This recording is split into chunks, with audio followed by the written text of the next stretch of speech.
This is the prolific teaching ministry of Apostle Tolu, the lead pastor of His Worship Christian Network. Brace yourself for an experience of enlightenment, education, and transformation as you engage with this episode. This KAIROS that we have been speaking about is a time frame in God when all of the structures of heaven and earth come together in congregated form to advance a particular divine counsel. That's what a KAIROS is. Every supply that a man needs to see fulfill the will of God for his life, that a congregation needs, that a nation needs, and as the body of Christ in different expressions, all that is needed to see achieve the counsel of God is congregated unto availability in a KAIROS. A KAIROS is that moment of maximum opportunity. So you will have many opportunities in your life, but the opportunities that a man loses, and you don't need to cry. If you were going to Lagos, for example, you had an interview for 11 a.m. tomorrow, and you missed an 8 o'clock bus today, should you cry? There are so many other buses, and in case you don't find any to Lagos, you can do Oyo, then you do Ibadan, you can do Shagam, and you get to Lagos, you still meet up. But if you attempted a 6 a.m. bus going for an 11 o'clock interview, and you found out that you missed that bus, and this is 9:30, you are still waiting for another one to be filled, you need to cry. If you don't cry, something is wrong with you. Because this miss will impact upon the outcome of that interview, except God administers Psalm 102 verse 13. So meeting with that 6 a.m. bus is a KAIROS. In it is meeting up with your interview. In meeting up with your interview is getting a job. There are many things that will go right if you meet the boss. And there are many things that will go wrong if you miss the boss. So a KAIROS is that moment in God of maximum opportunity. That's one. Two, every day gives us the experience of change. But a KAIROS advertises a destiny-determining change. That's what a KAIROS is. It's a major shift that comes. I don't want to say what's coming to my mind. I feel the Lord doesn't want me to say that. But I'm saying it's a major shift. How many of us do any architect who runs projects here? Okay. Let's assume that as an architect, you have been handling shops. You know, a shop is not rocket science now. Even me, I should be able to draw a shop. A prison window at the back. Yes, now. Are they not prison windows? A prison window at the back. A door in front. Put burglaries, put all those things. You don't need a second window. You'll be sitting outside. When a big project, like an estate project, comes, and all you have built all your life, that's what is in your portfolio, right? And they tell you to come and tender your portfolio. Let's see if we can give you the contract. If you come with a portfolio that is filled with prison window, one-door shops, you'll likely not be given the contract of an estate. Yes or no? There's something that you will have done. And because you have done that, something large. Sit down. You'll have done something large, and that large thing is what qualifies you for large things. You will need favor to go straight from very small to very large. It's not because they don't like you, it's because they don't trust you. Because trust is performance based. Faith is witness based. Trust is performance based. I was teaching that to one of our daughters during the week. Faith in God is witness based. God said, this thing I will do for you. And then you receive it based on his integrity, not because you know he has done it before. That's faith. But trust is, he has done it for somebody. Activity has brought you into the consciousness of potential. Meanwhile, in faith, you don't need activity. The witness is strong enough. Are you with me? So, they will not give you. They say, we can't trust you with a big project. When we have shops, we'll give you. But you see, and I don't know why I'm talking to you, in your journey, there will be Psalm 102 verse 13. And when that day comes, a man can move from shop to estate or to a duplex. If you think that that duplex is your KAIROS, then you have wasted an opportunity in God, because that's not the best in architecture. Are you with me? Both the shop and that duplex are within your KAIROS moment. God is using both of them to prepare you. Within your chronos. Jesus. It's a burden I'm trying to bring. John, you are a music minister. So you go for a meeting, and I don't know, do you go for meetings? Okay, you go to sing somewhere and then they give you 5 alive. Maybe in Ilorin. I've experienced it before. I left here with transport fare to go to Ilorin. They gave me 5 alive. When I now held it, I now thought in my heart, when I get to the park, will I tell the driver, first drink? And then be going home. But you see, you can go for a meeting and you move in that meeting from 5 alive to 500,000. One meeting. If you think that that's the best that God can do for you, you will soon be getting 5 alive again.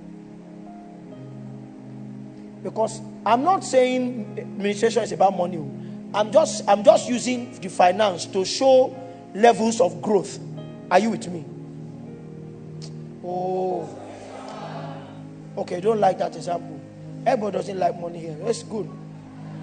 So, I'm just saying that there are one-offs like that. It's not really a KAIROS. The big one is coming. But there's something that you will do with that opportunity that will expose you to the big one. In a way, within a chronos, there are little KAIROSes that help you transit from one level to another. You know, this morning we were in the lounge and Mama Tope Alabi was sitting. So somebody was asking me that, you want her to come? So she greeted me and said, oh, so where are you based? Obomosho. And when they showed my profile, she liked my profile. So she now said, we need to exchange. Can I have your business card? So that means you have to create business card for me, because I don't have a business card.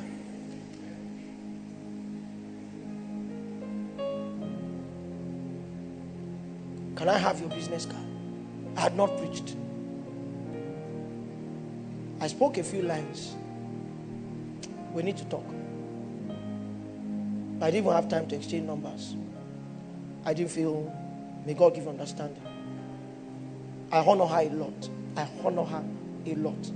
She came in, they said, man of God. She was trying to greet me, bending down, I was bending down. And I said, in the real sense, I'm supposed to prostrate to greet you.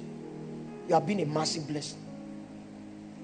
But, you know, let our heads not touch as we are going down. So, that kind of thing.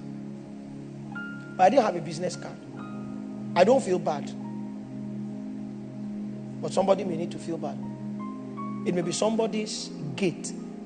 Are you with me? And the reason why I didn't feel bad was that the Lord told me, nothing spoiled.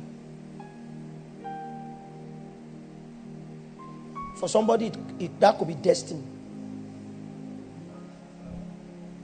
Are you with me? That's why I was screaming. Their preparations. Is that me hearing me? So that the day I meet maybe Duncan Williams now, and he says, oh, that was awesome. And he says, and I say, Can I type my number on your phone? I think it was Apostle Fem Lazarus that was saying this thing one time, that you must be able to monitor your seasons. And when you find out that God is beginning to do it, that change has occurred, there are godly adjustments. What he said was adjustments, but I'm adding godly. There are godly adjustments that must be put in place so that you can maximize that season. On a personal note, if you are not a dreamer and then God begins to bring dreams to you, what should you do? Get a notebook and start writing. Your brain is not good enough. The first set of dreams you may have in that season, when you start writing, may not be significant. The next set of dreams that will come will be very significant, and if you don't do what you need to do, you will forget. Imagine standing in front of greatness and said, I had a dream. I saw, that, I can't even remember very well, but I saw you. What was I doing? I don't know what. But sir, I saw you. Little becomes much in a KAIROS season, because it's a season of destiny determining change. You will not always be like this, but you cannot come into the real you every day. There is a day appointed, and you must trust God that your life advertises a preparation, so that if that day comes with suddenness, you can go through. If we give you 1 billion, what will you do with it? Yes, Femi. You collect it. Everybody will collect it. What will you do with it? You will. What kind of business? Clothing business. Okay, do you have a market for it? You have? No, I'm not saying little experience. If I'm giving you 1 billion, it's likely I'm an investor. And so your experience, if it's not market related, I'll throw it out. Do you watch Lions Den? You should go and watch. You learn that a good idea is not good enough. An investor doesn't invest in ideas. He wants to invest in something that will bring him profit within record time. What I'm asking you, see. When the KAIROS came for Joseph, there was a way he looked, but he didn't appear before Pharaoh that way. He changed his clothes according to scriptures, and clothes depict a character set. He shaved his beard because that was going to be something that advertised him to be a prisoner. Washed up himself and then stepped before the king. You must understand that when the king sends for you, a new day has come. And so you cannot look the way you used to look before. Maybe you don't have too many clothes. At least iron them. Are you with me? They are, because you have been called to labor in a secular thing. This Lions Den is a secular thing. How many of you have worked before? But you will find out why many people who have ideas go to the grave with the ideas. Because people who want to invest are more technical than you. They understand the dynamics or the economics of products. So the question I asked you is that if I give you you think I want to give you $1 billion and you give me a 10-year profit period? No, now. I'm trying to know what you can do with it, maybe in like 1 year. At least in 6 months, there should be some little profit that comes from it. I'm saying, do you have a 1 billion naira market for clothes? It means we would find the amount that you have a market for. And it could be a big opportunity to miss 1 billion. Oh, he's talking about money. You are a minister. Can you preach 10 sermons in 5 days? Can you? And by the 4th one, you are not struggling.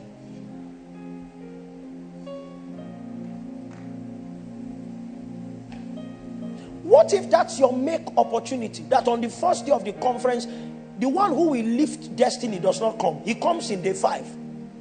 Can you be fresh for 5 days?